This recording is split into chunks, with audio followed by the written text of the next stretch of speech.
नमस्कार दोस्तों। क्या आप भी उन रहस्यमय कहानियों के शौकीन हैं जो हमें हर पल डर और रोमांच का एहसास करवाती हैं। आज मैं आपको एक ऐसी भूतिया कहानी सुनाने जा रहा हूँ जो आपके रोंगटे खड़े कर देगी। ये कहानी एक ऐसी लड़की की है जिसे सम्मोहनी के नाम से जाना जाता है। कहते हैं कि उसकी आंखों में एक ऐसा सम्मोहन था जो किसी भी व्यक्ति को अपनी गिरफ्त में ले लेता था। लेकिन क्या आप जानते हैं क्या होता है जब कोई अपने डर से बाहर निकलने की कोशिश करता है? क्या वो सम्मोहनी से बच सकता है या फिर उसकी जादू की शक्ति उसे हमेशा के लिए जकड़ लेगी? तो चलिए, अगर आप जानना चाहते हैं कि राघव इस खौफनाक रहस्य से कैसे जूझता है और क्या वो सम्मोहनी से बच पाता है, तो इस वीडियो को अंत तक देखें। यकीन मानिए, अंत में आपको एक ऐसा ट्विस्ट मिलेगा जिसे आपने कभी सोचा नहीं होगा। बहुत समय पहले की बात है। एक छोटे से गांव में एक रहस्यमय लड़की का जिक्र खूब होने लगा था। लोग उसे सम्मोहनी कहते थे। गांव वालों के मुताबिक सम्मोहनी एक बहुत ही खूबसूरत लड़की थी जिसका चेहरा चांद की तरह चमकता था। लेकिन उसकी खूबसूरती में कुछ ऐसा भी था जो सबको डराता भी था। कहते हैं वो किसी श्रापित परिवार से थी और उसकी आंखों में एक अजीब सा सम्मोहन था। गांव में एक बुजुर्ग महिला थी जिसका नाम शांति था।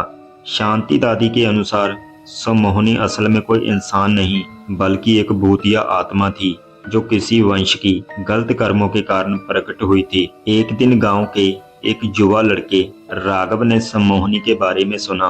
वो बहुत जिज्ञासु था और उसने ठान लिया कि वो खुद जाकर रहस्यमय लड़की से मिलेगा। राघव ने सुना था सम्मोहनी हर रात गांव के बाहर वाले किले में दिखती थी। रात के अंधेरे में वो किले के खंडरों में चलती थी और जो कोई भी उसकी आंखों में देख लेता था वो उस पर दीवाना हो जाता था। राघव ने एक रात किले का रुख किया।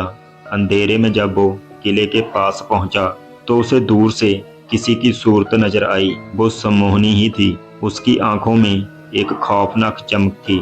सम्मोहनी ने राघव को देखा और धीरे धीरे उसकी ओर बढ़ने लगी। राघव ने जैसे ही उसकी आंखों में देखा वो महसूस करने लगा कि उसकी सारी सोच, सारी इच्छाएं बस उस लड़की के आसपास घूमने लगी थी।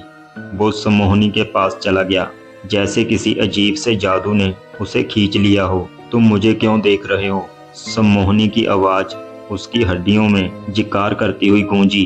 राघव के मुंह से कुछ नहीं निकला, बस वो पास खड़ा रहा। तुम नहीं समझ पाओगे, लेकिन तुम्हारे दिल की आवाज मैं सुन रही हूँ, सम्मोहनी ने कहा। और उसके बाद उसकी आंखों में एक और चमक चमकी। राघव अब पूरी तरह से सम्मोहित हो चुका था। वह बस खड़ा था बिना कुछ बोले। तभी अचानक शांति दादी वहां पहुंची। उसने राघव को जोर से पुकारा, भागो राघव, वो तुम्हें हमेशा के लिए अपनी गिरफ्त में ले लेगी। तुम यहाँ से नहीं निकल पाओगे। लेकिन राघव की आंखें अब एक खोखली ताबेदारी जैसी लगने लगी थी। शांति दादी ने एक पुराना तंत्र मंत्र पढ़ा और सम्मोहनी की ओर देखा। तू अगर किसी को अपनी पकड़ में ले जाएगी तो तुझे भी एक दिन उसी दर्द से गुजरना होगा जो तुझे देने वालों ने दिया था। ये सुनते ही सम्मोहनी की आंखों में गहरी वेदना दिखी और वो एक अजीब सी चीख मारकर किले के अंदर गायब हो गई। अगली सुबह राघव गांव में लौट आया, लेकिन उसका चेहरा अब पहले जैसा नहीं था।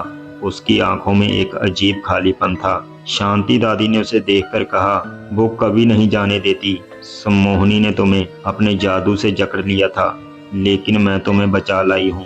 राघव पूरी तरह से ठीक तो नहीं हो सका, लेकिन उसके अंदर वो खौफनाक सम्मोहन अब पूरी तरह से खत्म हो चुका था।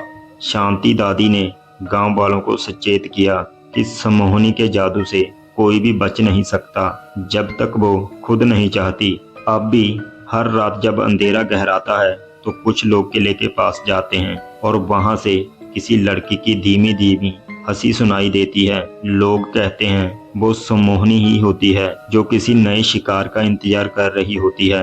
दोस्तों, क्या आप भी विश्वास करते हैं कि कोई आत्मा, कोई सम्मोहक शक्ति हमारी सोच और हमारे दिल पर अपना कब्जा कर सकती है? सम्मोहनी की कहानी ने हमें ये समझने का मौका दिया कि कुछ शक्तियां हमारी कल्पना से परे होती हैं। अगर आप कभी भी किसी भी पुराने किले या सुनसान जगह पर जाओ, आप उसे नजरअंदाज करेंगे या क्या आपकी नजरें भी किसी रहस्यमयी और खूबसूरत आत्मा की ओर खींची जाएंगी? इस कहानी को सुनकर क्या आपने भी महसूस किया कि कहीं ना कहीं हम सभी पर एक अदृश्य शक्ति का असर हो सकता है? अगर आपको ये कहानी पसंद आई हो तो इस वीडियो को लाइक और शेयर जरूर करें, और अगर आप ऐसे ही और डरावने किस्से सुनना चाहते हैं तो चैनल को सब्सक्राइब करना ना भूलें। अगले वीडियो में फिर मिलेंगे एक नई डरावनी कहानी के साथ। तब तक के लिए सतर्क रहें और अंधेरे से दूर रहें।